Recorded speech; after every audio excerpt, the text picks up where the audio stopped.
എല്ലാവർക്കും കൃഷ്ണയുടെ സ്വാഗതം. ഇന്ന് നമ്മളെ വീട്ടിലൊരു ഗസ്റ്റ് വന്നിട്ടുണ്ട്.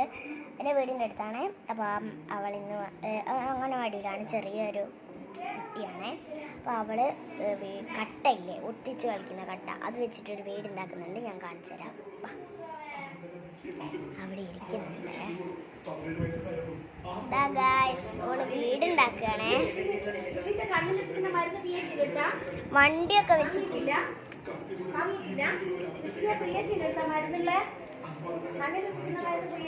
ആയിരിക്കും. ഇങ്ങനെ കാക്കി വെച്ചിട്ടുണ്ട്.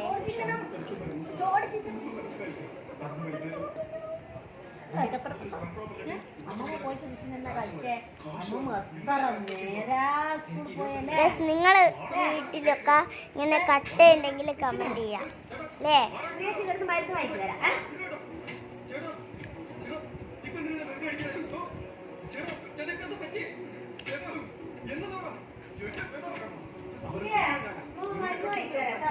നിങ്ങള് മേലാകുന്നില്ല.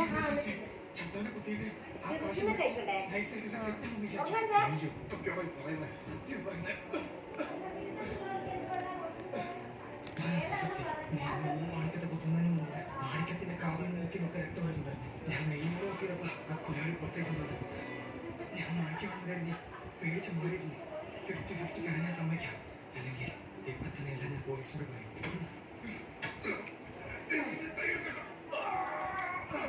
ഇത് ബാർബിന്റെ വീടാണെന്നാണ് അവള് പറയുന്നേ. ബാർബി മാണിക്കത്തെ ആരാ കൊന്നതെന്നുള്ളതൊക്കെ നീ കണ്ടില്ല. അവനെ നീ കൊന്നുകള. എവിഡൻസ് എല്ലാം അവന്റെ കയ്യിൽ. നീ പിടിച്ചത് കൊട്ടേഷൻ ഏറ്റെടുത്തു.